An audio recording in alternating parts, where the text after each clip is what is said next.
Along by the shimmering seashore lived a pair of titiba birds. This humble couple was small, sprightly birds, no bigger than a child's hand, with feathers the colour of autumn leaves. All day long they loved to hear the sea singing her endless song as her waves washed over the sand with a long, deep whoosh, whoosh. Now the mother bird was expecting and needed to find a space to lay her eggs. She hopped around nervously, leaving little claw marks in the sand. "Dear husband," she said, "it is time for me to lay the eggs. Find us a safe spot, away from the water, mind you." The father bird puffed up his chest, spread his wings dramatically, and spoke in his most convincing tone. "My dearest, look around. This shore is perfect. The warm sand, the soothing breeze, and the rhythmic waves. What better cradle for our children? And what better lullaby than the sound of the sea?" She narrowed her eyes. "That is your idea of a cradle? The sea is arrogant for a reason. It is vast. It is deep and very powerful.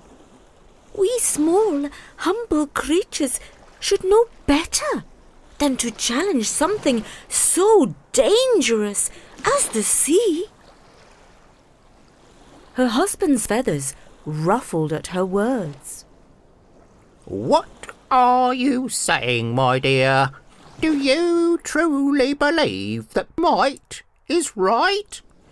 Does an elephant deserve more than a mouse? Does the law of nature proclaim an oak tree is superior to a daisy?" "Well, yes. That is the way life is," she replied. "If the big and the powerful tell us that the sky is pink with purple spots, we say, 'Yes, your honours, the sky is pink with purple spots.' And if they tell us that we are no longer titiba birds, but have become penguins, we bow and say, 'Yes, your honours, we have turned into penguins, and all is good in the land.'" "Well, that's not fair. We birds must stand up for our rights." All this time, the sea was overhearing the conversation between the tiny titiba birds. "Such boldness," she rumbled, "from a creature so small. We'll see what happens when I teach these birds a lesson." Eventually, the mother bird grew tired of arguing with her husband, and she laid her eggs on the sand, just as he suggested. When the titiba birds flew off to find food, the sea sent her waves creeping and climbing, and then whoosh, whoosh, scooped up the eggs. The mother bird returned to an empty nest. "Oh, where are my eggs?" she said, her voice trembling with worry. "I can't think. But when I find out who stole our eggs, they'll be sorry," stammered her husband, hopping around anxiously. "You can't think? That is because you have worms for brains. It was the sea who took them, of course. Who else? What is your plan now, almighty protector of eggs?" she wailed.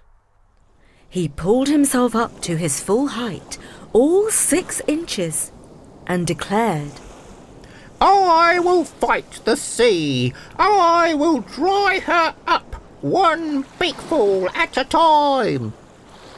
"You are going to drink the entire sea?" water is very salty? Yes, fairness isn't just for the big and powerful. It's for the little birds too. Just then, the sea rushed into the shore and covered him with a wave. But the little Titiba's head emerged above the foam, and he flapped his wings, crying, Fight, fight, fight for what is right, right, right. The gulls flying overhead echoed back.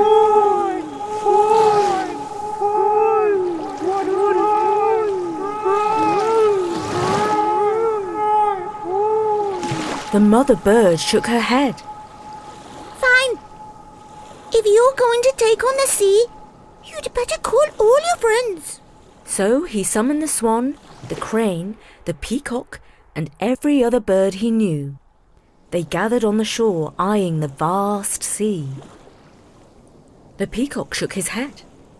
This is ridiculous. You can't drink the sea. Kin too. Said the father bird. We'll all take turns. No can do, I'm afraid. Far too salty for my taste, muttered the crane. The swan suggested, why not ask King Garuda for help? He's wise, powerful, and might actually have a plan. Garuda, the king of the birds, was perched on a mountain peak, gazing down at the clouds. His huge wings glinted with golden feathers, and he had a beak as sharp as a sword. His Royal Highness was surprised to see that the little Titiba bird had flown all the way up to speak to him.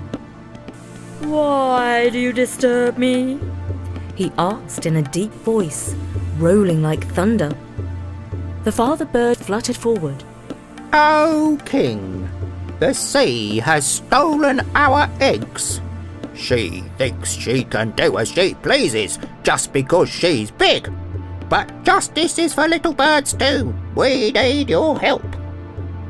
Garuda's eyes blazed with anger. The sea has indeed insulted my birds. Unacceptable. I will ensure justice. Garuda soared down to the shore. He landed before the sea, who rolled back her waves lazily. Garuda, Garuda,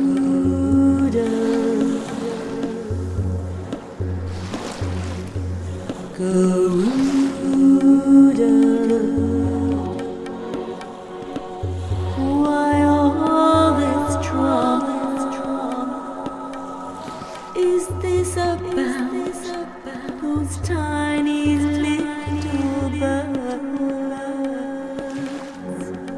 Let it go, let it go.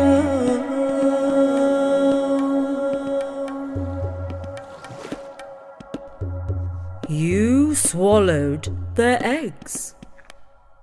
Return them now, or face my wrath. Boomed Garuda. The sea foamed. You're wrong. Police, what can you do? Plague me, stir my water. I am the sea, rivers bow to me. Do not try me, even the sun cannot try me. You may be a god, but you're still a bird. Take on the sea is simply absurd.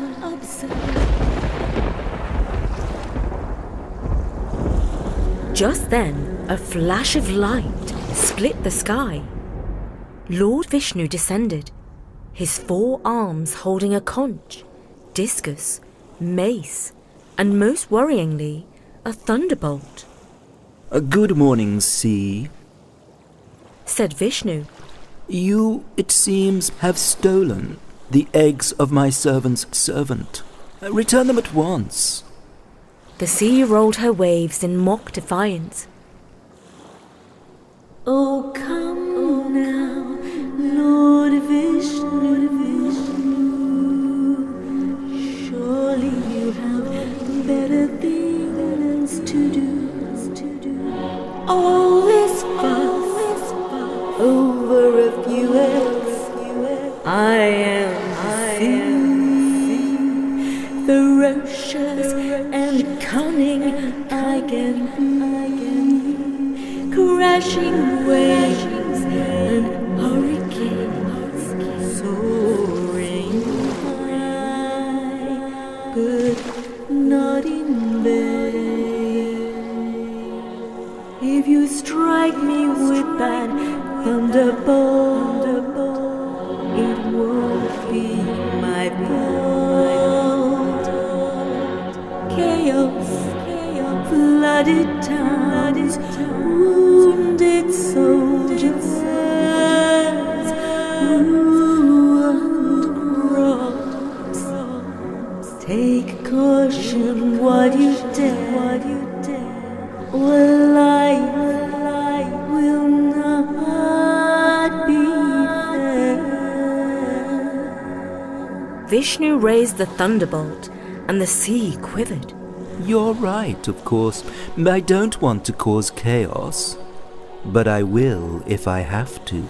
Vishnu said. Return the eggs now, or face the consequences. The sea sighed deeply. Fine.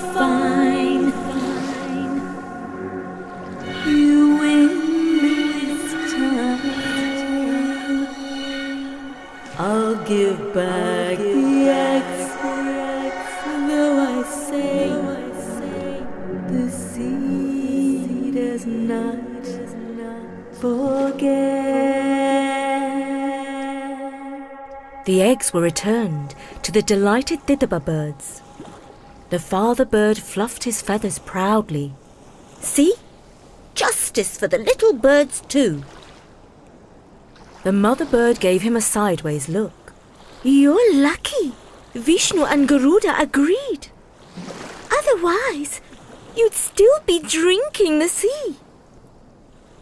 The sea rumbled one last time, muttering, Tiny little birds, giant eagles. as she retreated. And that was The Tiny Birds and the Mighty Sea